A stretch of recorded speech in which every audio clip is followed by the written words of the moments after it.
Good day, everyone. This is our report, the chapter 3, the title Envisioning and the Vision Team. Here are my group members, Jericho Pahiret Batuon, Zakra Tugaw Biyaw, Kisha Pearl Padua Buscato, Luigi Caplaya Calago, and truly yours, Mark Anthony Rojo Calzado. For our learning objectives, number 1, understanding on the significance of thriving amidst chaos through inquiry. Second, identify ways on how to make a vision for themselves. And third, initiate healthy and conversation on how making a vision for oneself can be helpful in being an educator.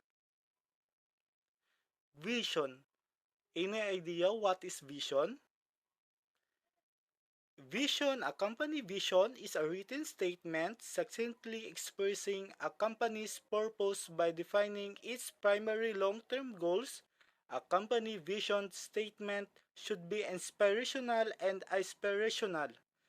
Visions business documents that state the current and the future objectives of an organizational.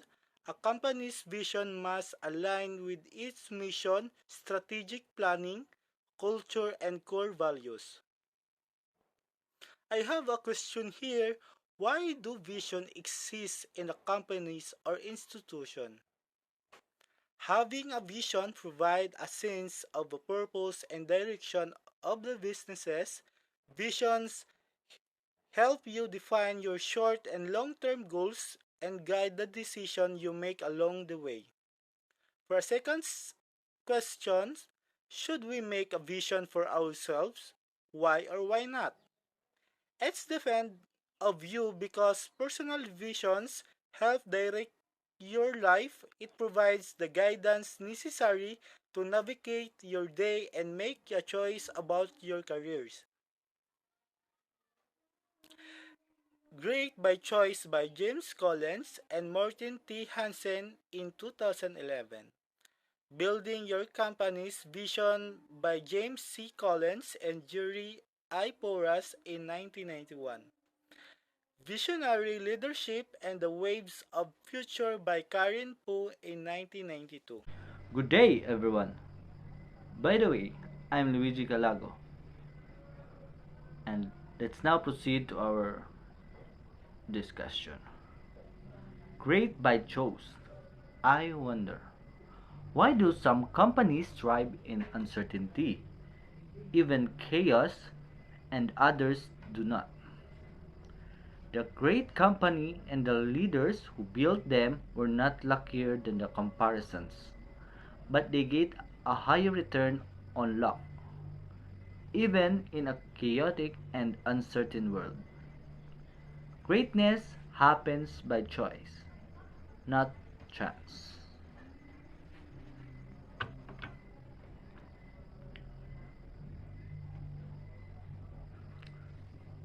Some company leaders some company leaders thrives in chaos.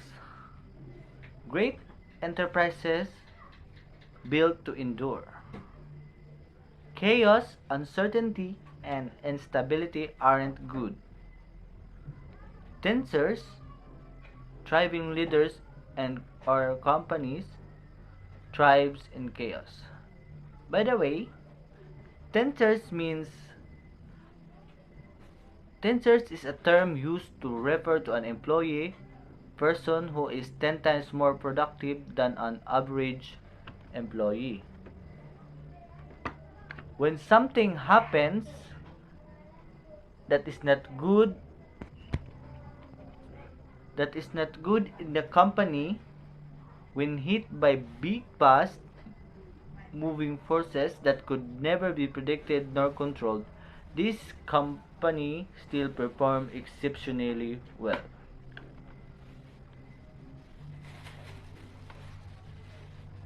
What they all do,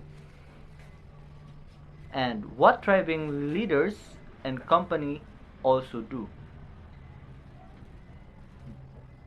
They react, and what thriving leaders and company also do is create. And what they all do survive, but and while the thriving leaders and company is prevail.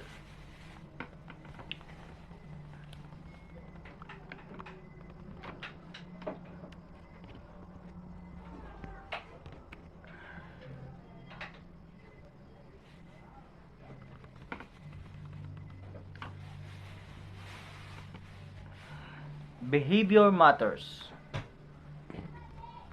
Same circumstances don't mean same result. The story of Amundsen and Scott tensors are distinct from others. Triad of core behavior. Fanatic discipline is discipline in essence is consistency of action, consistency with values, consistency with long-term goals, consistency with performance standards, and consistency of method, and consistency over time. The empirical creativity. Imperial creativity do tensors do not look conventional wisdom to set their course during times of uncertainty, nor do they primarily look to what other people do, or to what pundits and experts say they should do. They look primarily to empirical evidence. The empirical creativity mindset is based on what they watch to other business that can help their business. According to Jim Collins, the tensors don't favor analysis over action. They favor empiricism as the foundation of decisive action. The productive paranoia. Despite their empirical competence, tensors remain afraid, terrified of what the world can throw at them.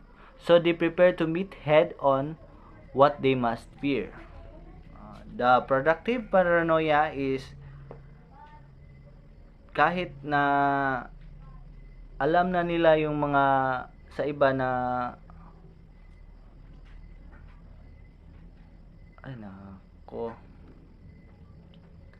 According to Jim Collins, tensors differ from their less successful comparison in how they maintain hypervigilance in good time as well as bad. Even in calm, clear, positive condition, tensors constantly consider the possibility that event could turn against them at any moment.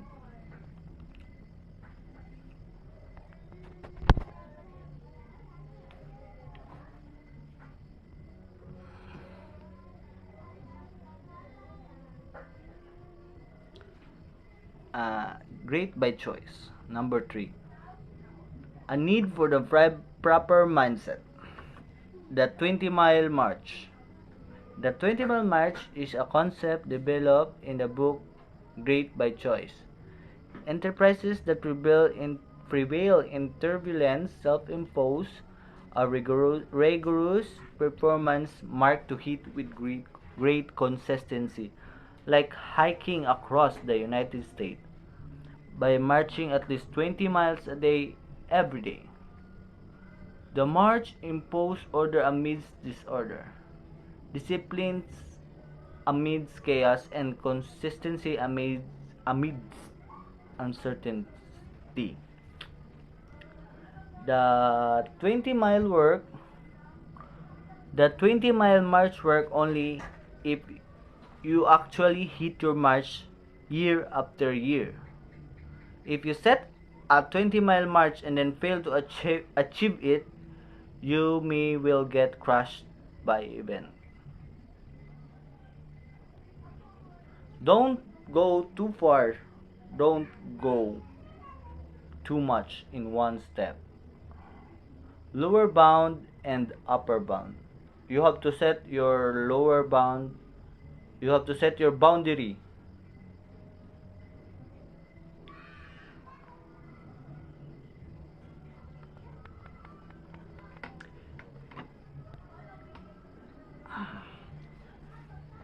Effort equals to result.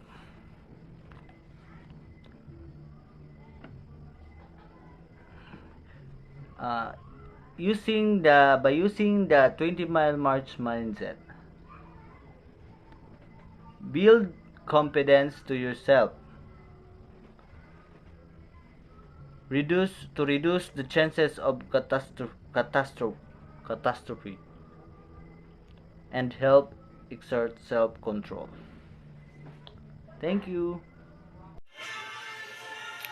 Good morning, everyone. I am Zakrati Bayaw, the next discussant. So let's continue. Building your company's vision, I wonder, how can I make a vision for myself? So creating a vision for ourselves involves setting clear goals and defining the future you want to achieve. So here are steps to help us to develop our vision. First, create a plan. Second, take an action. Third, stay motivated and visualize your ideal future.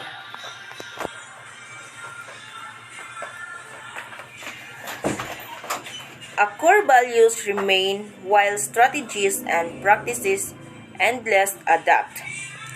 It closely linked to being able to make a vision. Difference between never changes and open for change, and genuinely sacred and not. So, what is a vision? Vision is what core to preserve, future to stimulate progress towards the components which is the core ideology and invention future. So what is a core ideology? Core ideology, authentic, consistent, meaningful, and inspirational, and also the glue of the organization. For Collins and Porras, core ideology is absolutely integral to vision setting. Their use of the yin-yang symbol was deliberate. Core ideology is essential meaningless without progress or movement towards the future, while a congruent vision cannot be created without a stable foundation. Core ideology has two components, which is core values and core purpose. So what is the core values? The core values are the handful of beliefs, guiding principle or tenets that are absolutely non-negotiable within an organization. Imagine your own personal values. It may be that in relationships, honesty, integrity, and kindness are important to you. You may value courage, fearlessness, and daring. Or how about fun, humor, and happiness? When you contemplate your personal values, you usually have a sense of what is truly important to you, the characteristics that you couldn't live without. So what is the core purpose? The core purpose is the in many ways, core purpose is similar to core values. It is natural and fundamental to an organization. It is deeply held and unchanging. It need not be unique. And it must be discovered rather than created.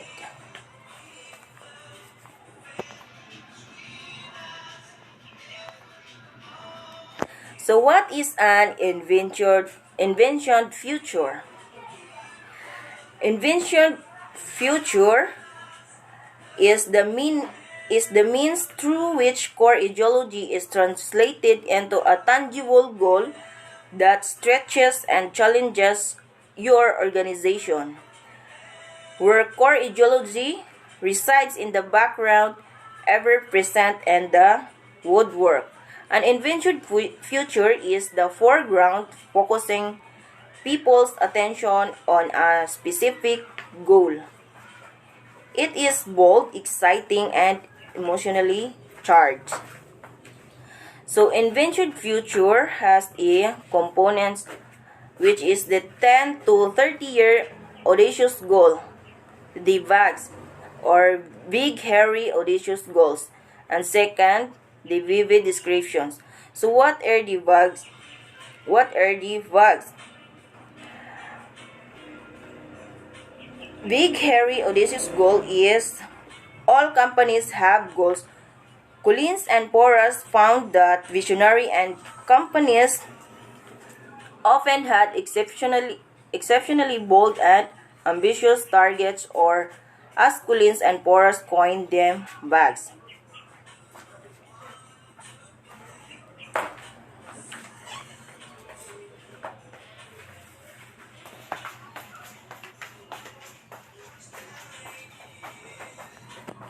So what is the vivid description?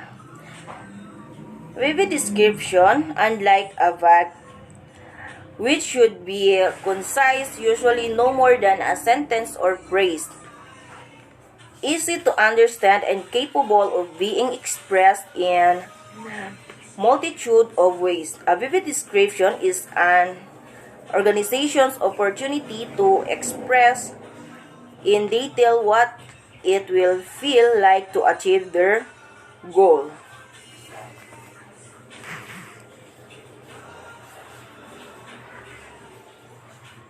Today, I am Christopher Buscato. So now, let's proceed to my assigned topic, which is building your company's vision in education. So the core values are your principles or standards for your own behavior and demonstrate what is important to you and the way that you live and work. Core values have an active influence on the way you live your life.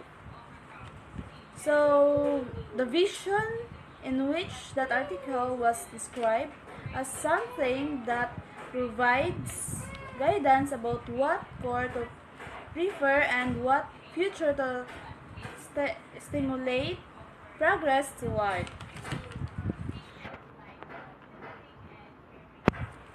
Visionary leadership and the waves of the future, or I learn. How can making a vision for ourselves help in becoming an educator? So, creating a vision for yourself as an educator is an important step in, in becoming a successful teacher. It can help you focus your effort, make better decisions, and create a positive learning environment for your student.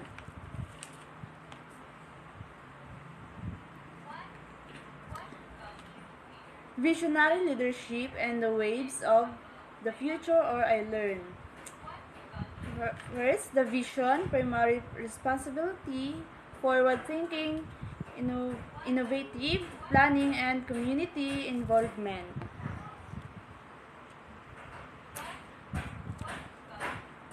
Visionary leadership and the waves of the future, I learned. Number 2, visionary leadership, critical evaluation, trends and issues, goals, commitment, involvement, and change. Number 2, visionary leadership. Dr. Bart Nano's ability to make changes, core requirements of visionary leadership. Ability to change. Changes are made. Institutional change. Mutual trust. As a visionary leader, trust is essential within the organization. You need to gain the trust of your team as they work towards the company's objectives. Similarly, you need to trust that they all follow a company's vision and harness the team's abilities to the fullest when executing their roles. Participation. A visionary leader is one who inspires their team members towards a common goal or purpose through innovation and collaboration. They encourage team members to leverage their own innovative ideas to fuel creativity while navigating the team toward a unified vision. Diversity. A diverse team leaders can help you establish and build trust with many different people in your organization. Diverse leadership brings a wealth of knowledge and varying perspective which can help improve the way your leadership relates to those inside and outside your organization. Feedback. Feedback is a leadership performance review or the team giving feedback to the managers. It helps them understand their performance, critical thinking, decision making, behavior, strong, weak points, and areas where they can make a bigger impact. Next is number 3, for the prudent visionary, don't do it alone. Do it with your teammates or groups. Don't be overly optimistic, too hopeful, or too ready to believe that good things will happen in the future. Reduce unpleasant surprises, like it surprised you because you did not think that it was likely to happen. Organizational inertia. It is the tendency for a mature organization to become complacent, rigid, and it becomes resistant to change. Next is don't focus on the bottom line.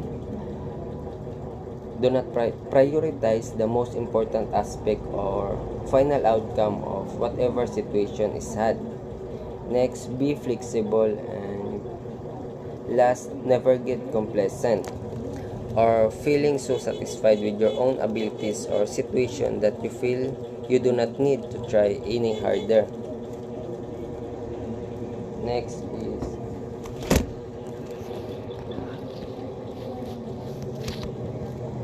is setting an educational vision reflects the best of the past and provides for the future. And I have a question. Number 1, why do some companies thrive in uncertainty, even chaos, and others do not?